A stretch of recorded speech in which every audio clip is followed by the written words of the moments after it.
Então, é, em relação às dinâmicas medias de transmissão, vou comentar um conceito importante, o conceito do iceberg em doenças infecciosas, que indica que a maioria das infecções, em muitos casos, são inaparentes. E aqui estávamos revisando que um número considerável de casos seriam não identificados pelo sistema de vigilância. Que nessa tabela, por exemplo, temos um exemplo baseado em dados de vigilância de uma cidade do Brasil, Manaus, onde a quantidade de mortes até o dia 20 de maio foi um pouco mais de 1.000 óbitos, né? Com mais de 11.000 casos confirmados, notificados. No entanto, alguns dados sobre prevalência preliminar do estudo que está sendo desenvolvido pela Universidade de Pelotas indica que poderia haver mais de 240.000 infecções até o momento, indicando, mostrando como uma grande quantidade das infecções são inaparentes, não são detectadas. Aí, nesse caso, então, estava comentando a importância de diferenciar o que é a dinâmica da infecciosidade e a dinâmica da doença, né, que acontecem de forma paralela ou simultânea, mas que tem algumas particularidades. Então, nos dois casos, existem a dinâmica, os fenômenos começam a partir de uma pessoa suscetível, né, um hospedeiro, que vai ter um momento ou um período no qual ele vai estar exposto a uma infecção. É um momento no qual um patógeno pode ingressar no organismo, pode penetrar no organismo por diferentes fontes, como a gente já comentou na aula anterior, por diferentes mecanismos. E aqui em cima vemos se representa como é a dinâmica da infecciosidade. Então, a partir da infecção, existe um período, um tempo, antes da pessoa virar infeccioso, ou antes dele estar em capacidade de transmitir para outras pessoas, né? Esse período entre a infecção e o início da infecciosidade é conhecido como período latente ou período de latência. A partir de que ele já está em capacidade de transmitir, o que se conhece como período infeccioso, ou infecciosidade. Que esse período se estende até que ou a pessoa morre, ou de alguma forma a infecção é removida, ou a pessoa se recupera espontaneamente. Né? Agora, simultaneamente estão acontecendo processos relacionados com o dano que a infecção está fazendo no indivíduo. E um dano que vai ir progredindo até desenvolver sintomas, até afetar o funcionamento normal do indivíduo. Então, desde a infecção até o início dos sintomas, é o que se conhece como período de incubação. Né? Às vezes, alguns textos chamam esse período como de latência clínica, mas eu não recomendo utilizar porque se confunde com o período de latência propriamente dito. Então, esse período de incubação termina quando começam os sintomas. Depois vem o que seria o período sintomático propriamente dito. E esse período termina quando a pessoa se recupera espontaneamente, ou de alguma maneira desenvolve uma imunidade, ela pode se recuperar desenvolvendo uma imunidade, quer dizer que não vai a adquirir de novo a doença, ou a pessoa pode morrer, ou pode ficar, mesmo sem sintomas, como um portador da infecção. Então, aqui estaria o que está representado nas figuras anteriores, estas seriam as definições, né? Período de exposição seria o período ou momento no qual a pessoa é exposta a uma fonte de infecção. Um período de latência ou latente seria o intervalo entre a penetração do agente e o início da infecciosidade, né? Quer dizer, o início do período no qual esse hospedeiro pode ter a capacidade de transmitir. O período de incubação começaria no mesmo momento que o período latente, mas iria até o início dos sintomas. E o período infeccioso seria o período durante o qual a pessoa infectada pode transmitir a infecção. Por que são importantes estes tempos? Então, vamos ver com alguns exemplos por que é importante conhecer esses períodos. Um exemplo é a varicela, que tem um período de latência, um período latente curto, comparado com o período de incubação. Quer dizer que a pessoa, a criança, geralmente são crianças infectadas, pode começar a transmitir antes mesmo de desenvolver sintomas, né? Então, a criança pode começar, por isso que quando uma criança já aparece com sintomas, rapidamente outras crianças desenvolvem a doença, mas as pessoas geralmente não percebem que ela já estava transmitindo desde antes, né, de desenvolver sintomas mesmo. Então, esta seria uma representação das dinâmicas em varicela. O período de latência seria mais curto do que o período de incubação, né? Então, a criança pode começar a transmitir antes de perceber que está doente. Por isso, é uma das razões pelas quais é tão complicado evitar surtos em creches e bom, entre crianças quando aparece um caso novo. Existe uma pergunta, uma questão. Isto que implica? Implica que esta doença é difícil de controlar só a partir da vigilância dos casos sintomáticos. Esse é um dos desafios deste tipo de doença, que a maioria, muitas infecções têm essa característica. Por exemplo, a infecção por HIV, a pessoa pode começar a transmitir por anos antes de desenvolver os primeiros sintomas, né? Muitas doenças que podem ser transmitidas por secreções podem ser acontecer antes de desenvolver sintomas, como o caso del SARS também. Normalmente existe mais ou menos uns 2 dias de diferença entre esses períodos de latência e incubação no caso de varicela. Então, nesses 2 dias, as crianças podem transmitir para um bom número de contatos. Um caso diferente é o caso da malária. Se lembra, na aula anterior, a gente falou que a malária precisava, né, esse parasita precisava ter algumas mudanças dentro do corpo para poder passar para o mosquito, e por isso a pessoa até podia começar a desenvolver sintomas antes de ser infeccioso, né? Então, o período de incubação de 14 dias, mais ou menos, que o período que demora para desenvolver sintomas, né?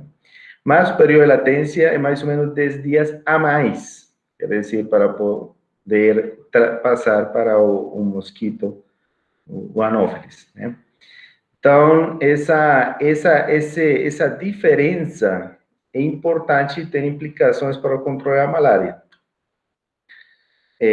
¿Por quê? Porque dá para tratar em áreas endêmicas, daria para tratar esses casos antes deles transmitirem. Então,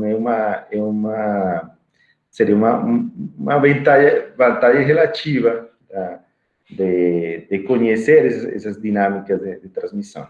Né?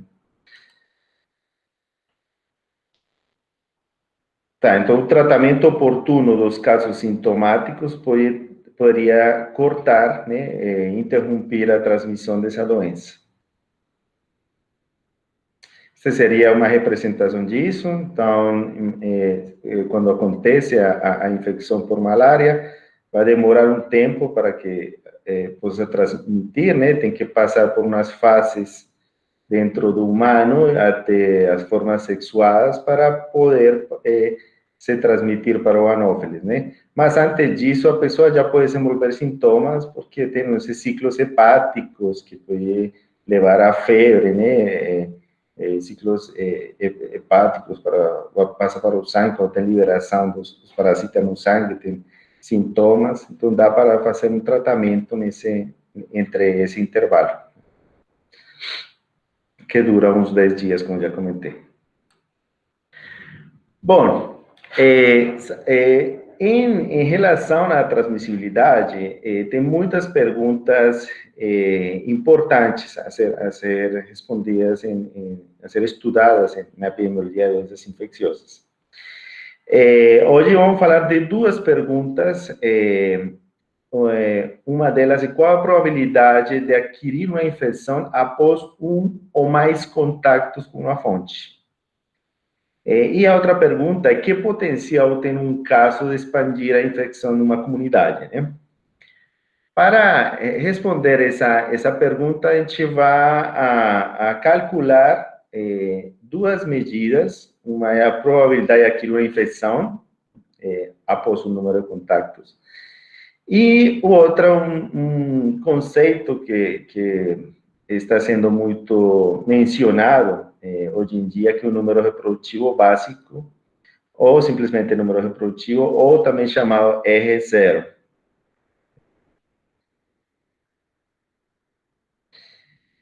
Então, para uma transmissão acontecer, realmente, como a gente está comentando, muitos fatores podem estar envolvidos, e a probabilidade de que aconteça uma transmissão vai depender do tipo e definição de contato, que é algo difícil de mensurar, vai variar de um patógeno para outro, das características do hospedeiro e do hospedeiro suscetível.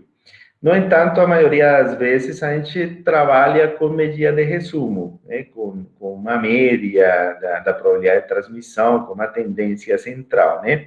Então, a maioria das vezes que a gente faz conta com isso, é uma ressalva importante, a gente está falando das tendências centrais, né? Embora cada uma dessas medidas tenha sua distribuição e seu erro, e tem casos extremos e situações que podem mudar essas medidas, né? Mas, bom, em relação à primeira medida, que é a probabilidade de adquirir uma infecção, para calcular isto em relação ao número de contato, primeiro temos que definir uma probabilidade de transmissão em um contato único. E a partir desse P, a gente calcula a probabilidade total de adquirir infecção ao longo de um período, né? E tem outra probabilidade que a gente trabalha, que é a probabilidade de escape. Quer dizer, é a probabilidade de não acontecer a transmissão em um contato único, que a gente representa com frequência com a letra Q, né? Então, se uma doença tem uma probabilidade de transmissão em cada contato de 10%, quer dizer que em cada contato tem uma probabilidade de escape de 90%. Se só houver um único contato, né, aí a probabilidade de infecção vai ser a mesma probabilidade P, né, quando existe um único contato. Mas quando houver dois contatos, a probabilidade não vai ser somar esses dois P's, vai ser o complemento da probabilidade de ter escapado após dois contatos. Isso parece um pouco enrolado o que eu falei aqui, mas é bem simples. Então, a probabilidade de escapar em dois contactos seria multiplicar Q por Q, né? Então, no exemplo que estava comentando agora, se houver uma probabilidade de infecção de 10%, a probabilidade de escape for 90%.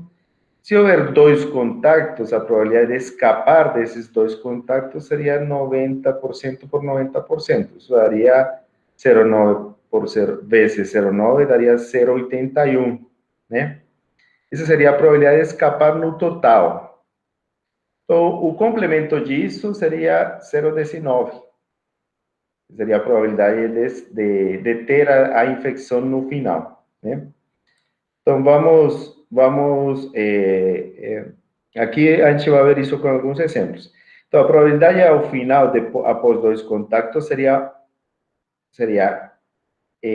1 menos Q ao quadrado. E como Q é igual a 1 menos P, então seria 1 menos, entre parênteses aqui, 1 menos P elevado ao quadrado.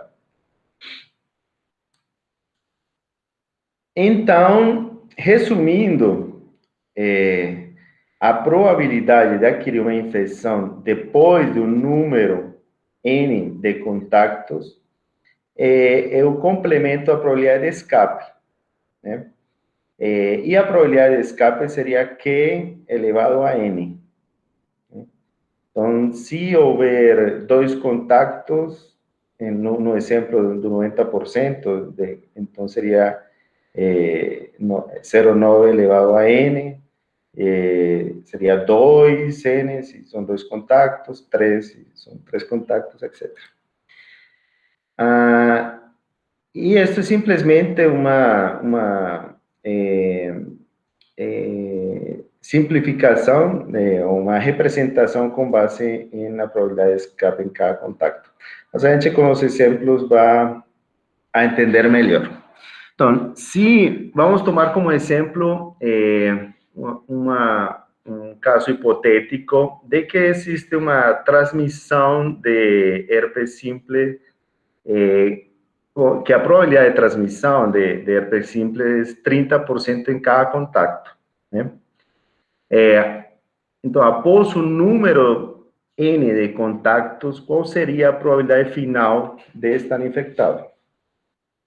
Então, se o número de contactos é 2, a gente utiliza a fórmula que já comentou, então a probabilidade final seria 1 menos a probabilidade de escape, que seria Q ou 1 menos P, elevado a 2, né?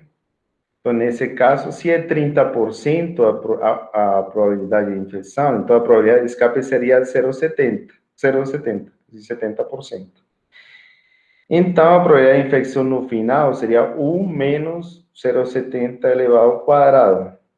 0,7 por 0,7 dá 0,49, né? Então, a probabilidade de infecção no final seria 0,51, né? 1 menos 0,49 igual a 0,51, 51%. Professor, desculpa, o N é o que mesmo?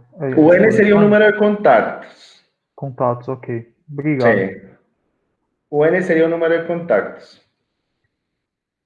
Exatamente. Então, a gente tem que pensar em relação à probabilidade de infecção, que se vai multiplicando a probabilidade de escape, cada vez vai sendo menor a probabilidade de escape, e está condicionado a ter escapado do anterior contacto. Então, vocês sabem, herpes simples, por exemplo, se transmite com beijos, por exemplo. Então, tem um contato, a probabilidade de pegar a infecção foi 30%, mas de escapar foi de 70%. Agora, dado que escapou desse 70%, se tem outro contato, a probabilidade vai ser de escapar de novo, vai ser os 70% desse 70%. Por isso se multiplica, 0,7 por 0,7. Se ainda não pegou a infecção, a probabilidade de escapar vai ser 0,7 desse anterior probabilidade. Então, está se multiplicando a probabilidade de escape. E cada vez vai ser menor, né? Porque a probabilidade é menor do que 1. Então, e a probabilidade ao final vai ser o complemento desse número, desse valor exponencial. Então, se forem 3 contactos, aqui seria, então, 1 menos Q elevado a 3, e como Q é 1 menos a probabilidade de infecção em cada contacto, aí vai dar 1 menos 0,7 por 0,7 por 0,7, vezes 0,7. Então, aqui no final, vocês podem fazer as contas para verificar, daria que após 3 contactos, a probabilidade de infecção no final seria 64%, considerando uma probabilidade de transmissão em cada contacto de 30%. Um erro frequente é pensar, se com um contacto eu tenho 30% de probabilidade de infecção, então com 3 contactos vou ter 90%, né? Esse é um erro frequente que se comete. E não é isso. Tem que pensar na probabilidade de escape e quantas vezes a probabilidade se multiplica por ela mesma. É o complemento desse resultado no final. Se forem 6 vezes, aliás, então a probabilidade no final de infecção seria 88%, né? Então, dá para fazer uma figura bonitinha representando isso que eu vou apresentar agora. Mas, no final, isto está no livro de Weber, de Métodos Epidemiológicos para Doenças Infecciosas. O que a gente considera é a probabilidade de escape final, que é condicionada a ter escapado nos anteriores contactos. Então, essa fórmula está bem explicada nesse livro também. Mas eu aqui fiz uma simulação para representar o exemplo do qual estou falando, né? Então, pense numa probabilidade de infecção de 30%, segundo o número de contactos, vai ir aumentando a probabilidade total, né? Então, se em cada contato é 30%, qual a probabilidade final de adquirir a infecção? Se a pessoa só teve um contato, aí vai dar 30%, porque é a probabilidade com um contacto. Se tem 2 contactos, a gente fez as contas, dava 49%, né? Se tem 3 contactos, a probabilidade ao final de infecção é 64%, que está aqui representado. Quando tiver 6, que foi uma conta que eu fiz feita também aqui, dá 88, que está aqui, né? Vocês estão vendo o meu cursor? Sim, professor, sim. Ok, perfeito. Mas vejam que, logicamente, chega um momento em que parece que já não tem mais risco, né? Não pode passar de 100%, né? E sempre vai ter alguma pessoa que se salva depois no contato. Mas a grande maioria, no final, vai aumentar esse número de contactos. Já essa figura tão simples, já é interessante porque ajuda a entender muitos fenômenos, né? Professor, As nunca pessoas chega a que... 100%, então? Na prática, pode até chegar a 100%, mas em teoria nunca chega a 100%. Quer dizer, na teoria nunca chegaria a 100%, porque sempre existe uma probabilidade de escape, né? Então aqui seria 99,999. E sempre tem algum ser humano que de alguma forma se escapa após os contactos, né? Então, em teoria, não. Mas na prática, vocês veem, as pessoas se expõem muito, acabam pegando a infecção, né? Isso é isso na prática. Mas Pois não? Não só isso, obrigado. Tá. Então, uma coisa interessante é isso, entender, né? Talvez nos primeiros contactos, o incremento é mais evidente, né? A probabilidade de final de infecção.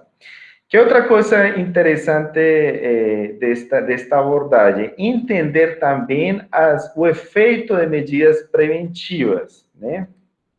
Por exemplo, aqui eu fiz exatamente o mesmo caso aqui na azul está a mesma figura que está aqui em cima,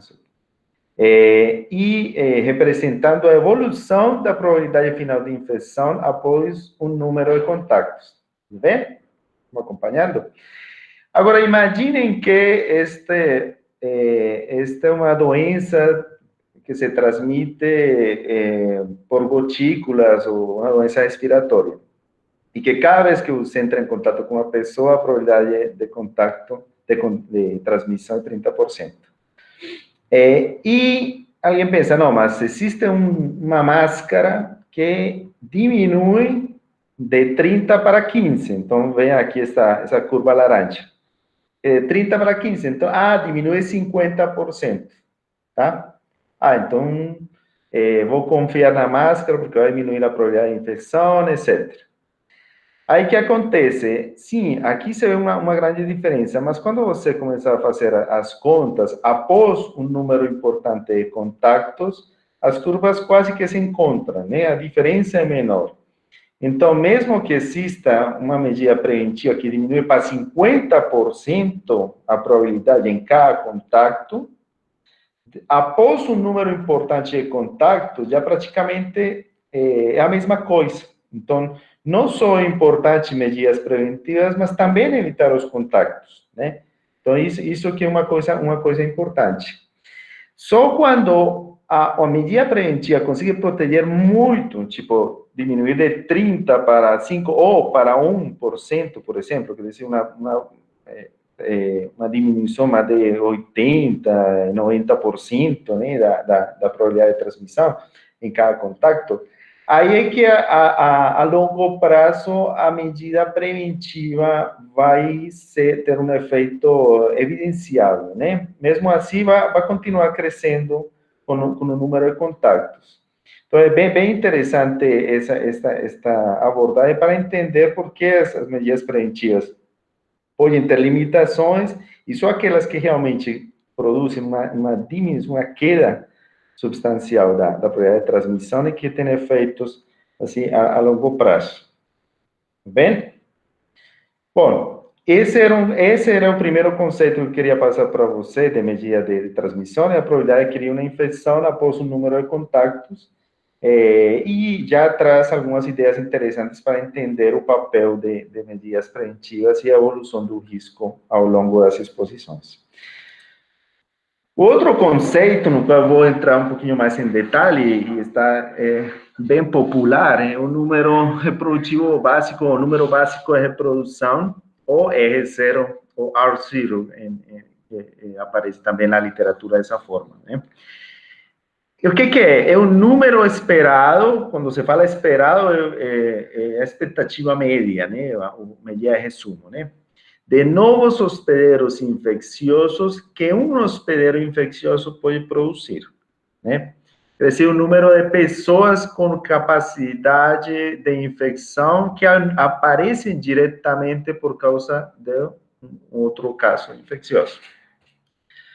Sempre é melhor com uma figura que imagina uma pessoa que passou a infecção para duas, e essas duas passaram para outras duas, e essas duas passaram para... Cada uma delas passa para duas. A média de pessoas para as quais está passando cada pessoa é 2, né?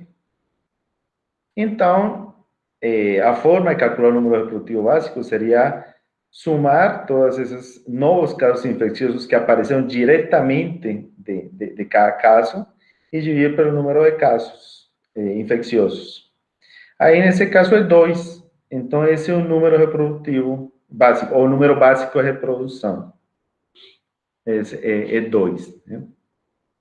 Logicamente que isso não acontece assim perfeitamente, que 2 exatamente 2 ou 2. Geralmente é algo mais irregular, né? Por exemplo, aqui. Chegou um primeiro caso, e ele passou para 1, né? E aqui vamos contando. Esse passou para 1. Este aqui passou para 2, 2. Este aqui em cima não passou para nenhum, então 0. Este aqui passou para 1, 1. Este passou para 3, 1, 3. 2, né? Etc, né?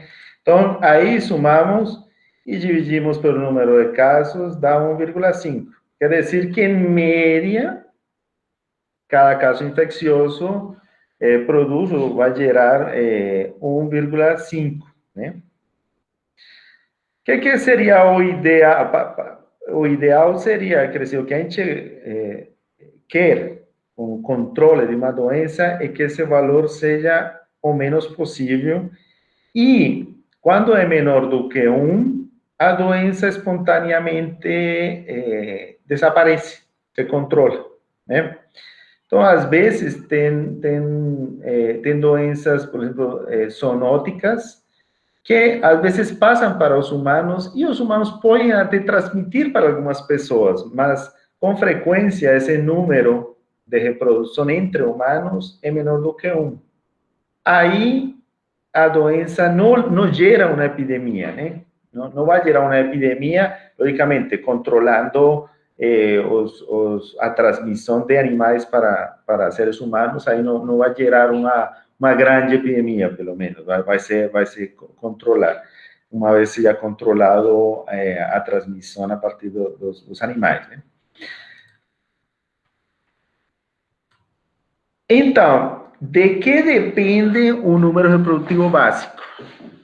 Então, vamos a pensar um pouco nesta fórmula, que quando vocês veem a fórmula, veem que tem toda a lógica, né? Acho mais importante do que aprender a fórmula em si, entendê-la, né?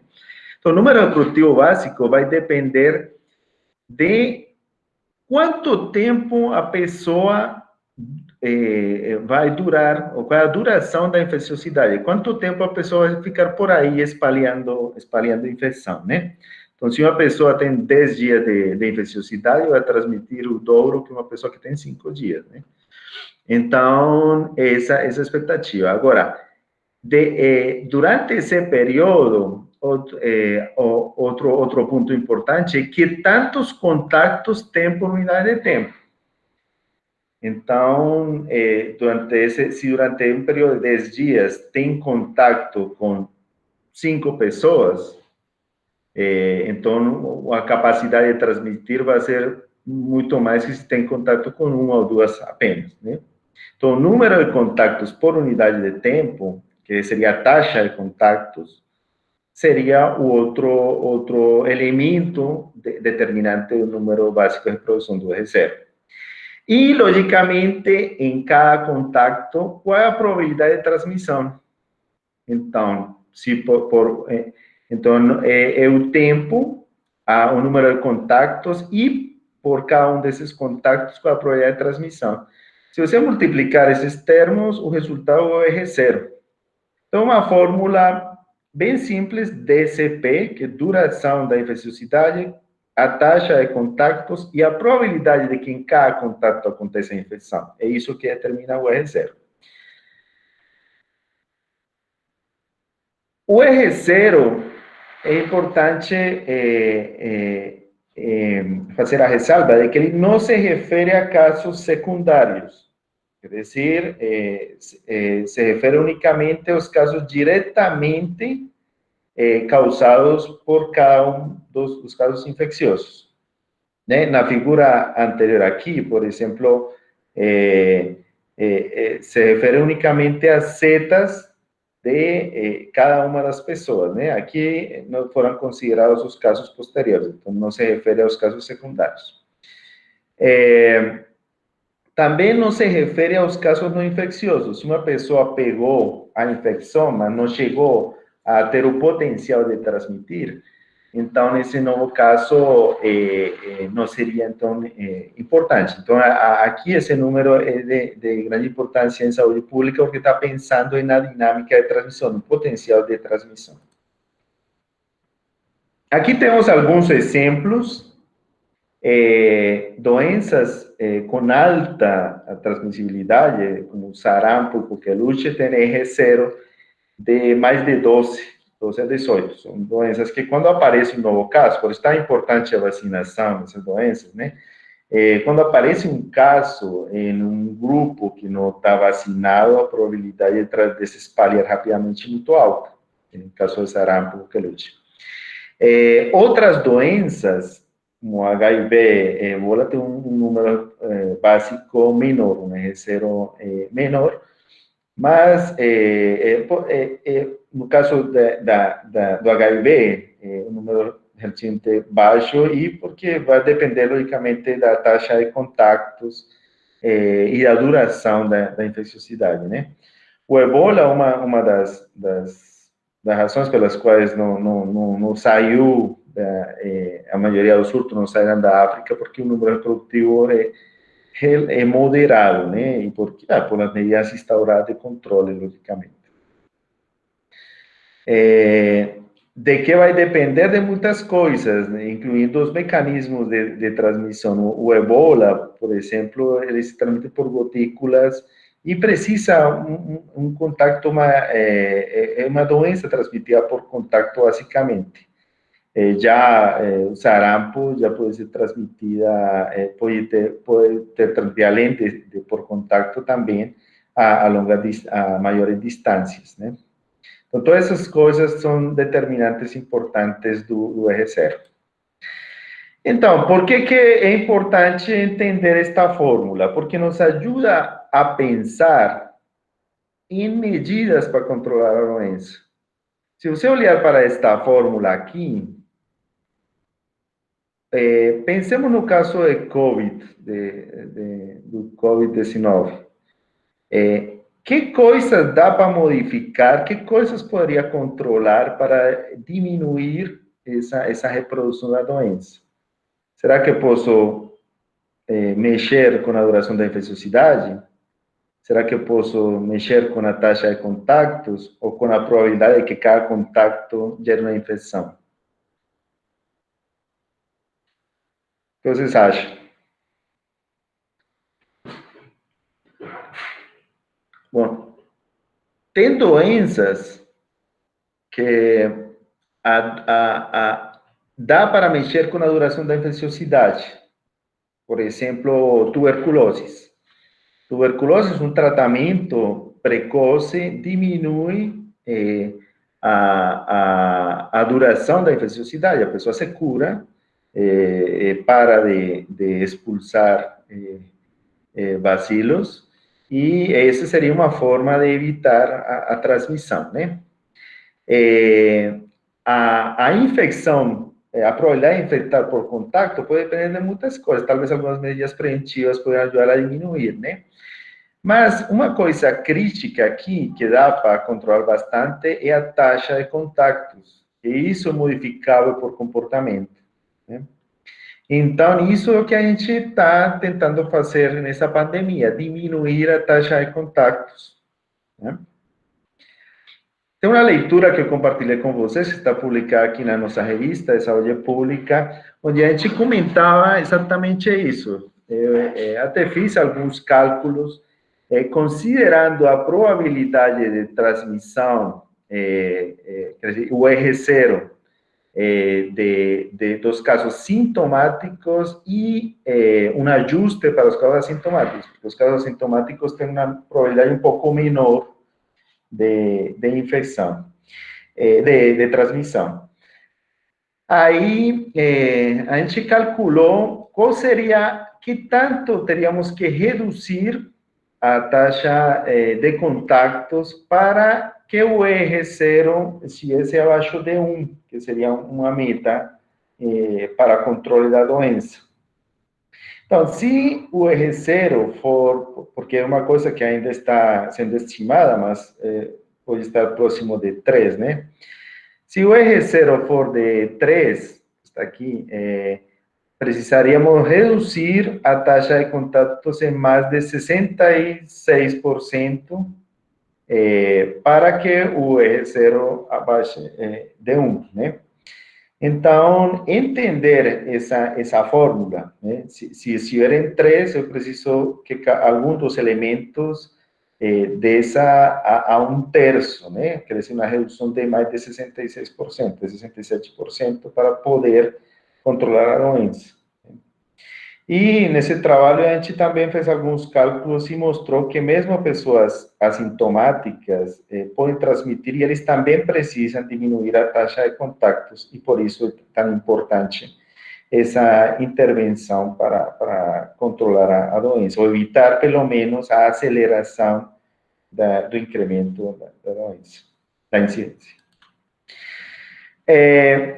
Outro assunto importante é que o R0 assume que todos os contatos são suscetíveis. Quer dizer que quando a gente calcula o R0 é em condições onde ninguém estivesse imunizado, né? No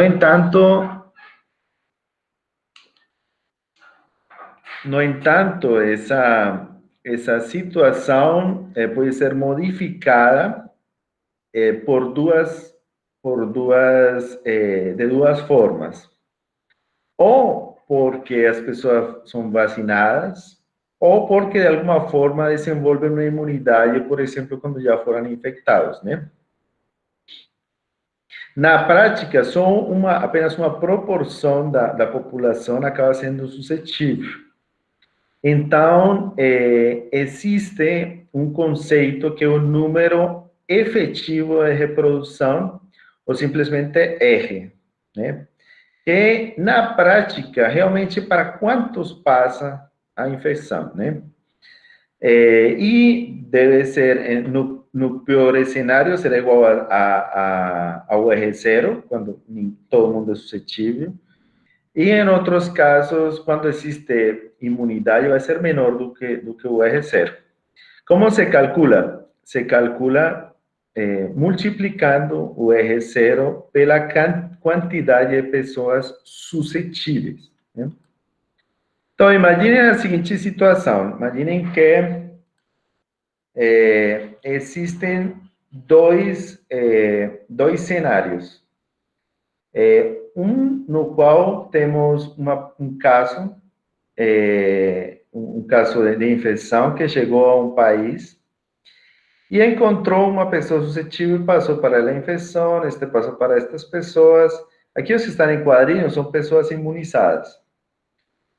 Os que não estão em quadrinhos estão suscetíveis e aí a doença se espalha por toda a comunidade. Já no segundo cenário, que está aqui à direita, muitas pessoas estão em quadrinhos, estão protegidas. Então, aí a infecção pode se passar para algumas, mas chega um momento que ele não encontra mais suscetíveis e aí se estabelece uma barreira na comunidade para que se espalhe por toda a comunidade, por todo o país, por toda a população. Aí mesmo pessoas que não estavam imunizadas, protegidas, acabam sendo protegidas por essa imunidade geral, quer dizer, por essa imunidade comunitária ou chamada imunidade de rebanho, né? Que se refere a essa resistência da população à disseminação de um patógeno, né? Então, para alcançar essa imunidade de rebanho, tem que haver uma percentagem mínima de pessoas imunes distribuídas pela comunidade, né? Se fala que deve haver algumas condições para que essa imunidade de rebanho aconteça, como que o hospedeiro possuía uma única espécie hospedeira, né? O agente, que o patógeno tenha só uma espécie hospedeira, quer dizer que não existam, por exemplo, animais por aí sendo reservatórios e que levem, isso dificultaria muito a imunidade de rebanho. Outra coisa importante é que se acontecer uma infecção, a pessoa fique protegida mesmo e que seja algo permanente, uma imunidade sólida. Bom, isso complementa o que está no primeiro ponto, que a transmissão deve ser de forma direta, de pessoa a pessoa, e que os indivíduos estejam homogeneamente dispersos na comunidade, porque se houver um cluster, né, um agrupamento de pessoas suscetíveis, aí vai chegar a infecção e vai se espalhar em todas as pessoas também. Então, uma aplicação, tem várias aplicações desse conceito também. A gente quer que exista, lembrando esta forma, né? O número efetivo seria igual ao básico multiplicado por número de pessoas suscetíveis, né? Para que exista um controle da infecção, esse R tem que ser baixo. Então, vamos ver umas situações. Se o R, o número efetivo de reprodução, for de 1, então cada pessoa vai passar em média para uma outra pessoa. Isso vai fazer com que a incidência esteja estável. E é o que acontece com muitas doenças que vocês sabem que estão se apresentando todos os anos, o mesmo número de casos, que chamam doenças endêmicas, né? Que está se apresentando o mesmo número de casos todos os anos, todo o tempo, tá? E não aumenta, nem diminui, não se controla, mas também não gera uma epidemia, né? Então, isso é porque o número reprodutivo está em torno, o número efetivo de reprodução está em torno de 1. Já quando é maior do que 1, aí cada pessoa vai passar para mais de uma. Então, aí aumenta a incidência, é isso que causa as epidemias, né? Se conseguimos que, ou se o número efetivo for menor do que 1, aí a incidência começa a decrescer e então se consegue o controle e, eventualmente, a eliminação da transmissão. Então, o que a gente quer? Então, a gente quer que esse X seja um fator que multiplique o R0 de forma que R seja menor do que 1, né? Então, para que R seja menor do que 1, aí este valor aqui, esta multiplicação tem que ser menor do que 1. Bem? Para isso, então, aplicando um pouquinho de álgebra, passamos esse R, que está multiplicando, aqui dividindo. Então, temos o valor que precisamos que na comunidade sejam suscetíveis, quer dizer, o valor máximo, aliás, que podemos ter de suscetíveis para ter esse controle da doença. Então, tem que ser, esse número de suscetíveis tem que ser inferior do que o inverso do R0. Por isso é importantíssimo conhecer o R0. E dá com esse X, dá para calcular, então, qual seria a população que precisamos que seja imunizada, né? Que seria o complemento desse X. Quer dizer, que o complemento, quer dizer, tomando a partir desta fórmula, né? Substituindo X por 1 menos F, que seria a fração imunizada, aplicando um pouquinho mais de álgebra, teríamos o seguinte, que para ter um controle da doença, precisamos que esteja imunizada, ou a proporção de gente que precisamos que esteja imunizada tem que ser superior a 1 menos o inverso do R0, né? Vocês podem ver com calma esta fórmula, mas basicamente é de substituir este X por 1 menos F, e 1 menos F seria a quantidade imunizada, né? Se temos 30% suscetíveis, então seriam 70% imunizados, né? Seria o complemento. Então, essa fração deve ser superior a 1 menos 1 sobre R0. Qual seria a utilidade disso? Tem várias utilidades, mas atualmente está sendo falado, está sendo utilizado esses conceitos para duas coisas. Primeiro, para determinar metas de vacinação, né? Por isso que quando no Ministério fala, não, meta de vacinação para tal doença. Para calcular isso, eles consideram essa capacidade de transmissão que tem a doença. Então, doenças com um R0 de acima de 12, 15, aí as metas de imunização sempre são mais de 90%. Devem ser a maioria das de sarampo, quelute, todo isso tem metas bem altas. E outra aplicação é para falar da imunidade de rebanho. Por isso que estão falando que deve haver um número de mais de 60%, 70% de pessoas já imunes ao Covid antes de pensar em liberar a quarentena, né? Então, também essa é uma das aplicações desse conceito. Vamos ver aqui alguns exemplos. Considerem este exemplo.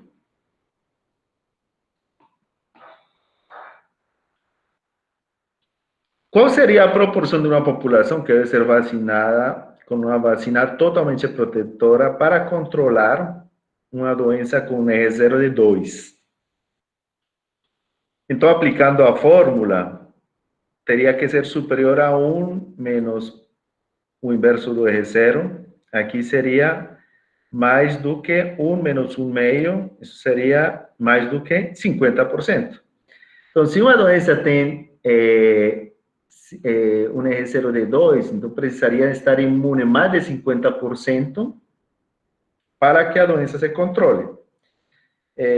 Isso intuitivamente a gente pode deduzir de cabeça. Se cada caso transmite para 2, mas em condições de que todo mundo é suscetível, e encontra uma população na qual a metade é resistente, aí já não vai passar para 2, vai passar só para 1, né? Então, aí que vai conseguir o controle da doença, né? Então, nessa circunstância, deveria ser vacinar pelo menos, essas são metas mínimas, 50% da população. Estes são cálculos, eu convido que vocês, né, façam simulações de outros valores de R0, por exemplo, 3, 4, aqui eu calculei para 5. Se o R0 for de 5, aí a quantidade de pessoas que precisariam ser imunizadas seria maior do que 1 menos 1/5. Isso aqui dá 0,20, né? Então, dá 80%. Se o R0 for de 10, seria 1 menos 1/10, isso dá mais de 90%. Lembra que eu falei que coqueluche, sarampo, tinha um R0 maior do que 15? Ou maior do que 12, né? Por isso que as metas de vacinação para essas doenças sempre são mais de 95%, 90%. São metas altas, né? Porque o R é 0.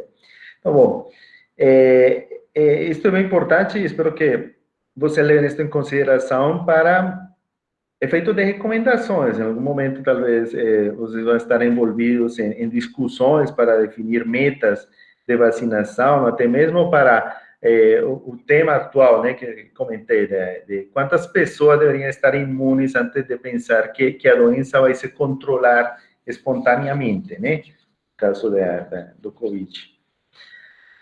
Então, no caso do Covid, mais ou menos, o R0 está por volta de 3, quase 3, né, tem várias, quase 3. Se pegamos 3, então a quantidade de pessoas que deveria estar imunes deveria ser maior do que 1 menos 1/3, né? E 1 menos 1/3 dá 67%, mais ou menos. Por isso que se fala com frequência 60%, 70% das pessoas devem estar imunizadas antes de pensar em interromper o distanciamento social. Esta é uma figura que vocês encontram no livro que eu recomendei, de Weber, Métodos Epidemiológicos para Doenças Infecciosas, onde ele plota o R0 em relação à quantidade de pessoas que deveriam estar imunizadas, né? Então, aqui com 2, estava aqui 50%. Se for 3, daria aqui 67%. Para 5, dá 80%, né? Então, a representação dos cálculos que a gente fez. Bom, aqui eu vou complicar só um pouquinho essa fórmula. A fórmula é bem simples, mas só vou complicar um pouquinho, incluindo um termo, que é a efetividade de uma vacina. Para programa de vacinação, os cálculos que a gente estava fazendo até agora é como uma vacina ou com uma estratégia de imunização 100% efetiva. Mas, com frequência, as vacinas não têm 100% de eficácia. Então, o que a gente faz é dividir, para ter o F de vacinação, né, a fração de vacinação, tem que definir dividir o cálculo anterior pela eficácia da vacina. A eficácia é representada pela letra H, né? É isso que a gente faz. Então, se o R0 for 2 e a eficácia da vacina for 50%, então aí vai dar exatamente o mesmo valor que a gente já calculou para esse exemplo, 2. Mas, se a eficácia da vacina for 90%, aí vamos ter que dividir por 0,9, e aí vai dar um valor maior. Então, se a vacina funciona menos, aí vamos ter que vacinar mais gente. Para quê? Para que no final, porque imunização não é a mesma coisa que vacinação. Então, se vamos, e o que precisamos é imunizar, que as pessoas fiquem imunes. Então, teríamos que vacinar, nesse caso, mais gente para conseguir mais de 50% de pessoas imunizadas, tá? E a forma de corrigir isso é simplesmente dividindo por essa eficácia da vacina, tá? É bem interessante, a partir desta fórmula, vocês podem brincar, vocês podem fazer cálculos, até aplicando álgebra, calcular qual deveria ser. Se eu vacinasse todo mundo, por exemplo, se eu pudesse vacinar 100% da população, qual deveria ser a eficácia mínima da vacina? Aí simplesmente troco de lugar, passo o F, passo para onde está o H, e o H passa para onde está F. Então, a eficácia mínima deveria ser de tanto vacinando todo mundo. Então, dá para, se envolvendo com esses conceitos, dá para propor e discutir coisas bem interessantes em relação às necessidades para controlar uma epidemia. Controlar ou prevenir epidemias. Bom, gente, esta primeira referência é uma referência que eu recomendo muito. Nesse capítulo 4 está essa aula fez um resumo desse capítulo, recomendo bastante, e logicamente aí estão mais comentários, mais exemplos, e expande ainda mais esses conceitos. E, bom, essa era a parte expositiva da aula. Eu vou parar aqui.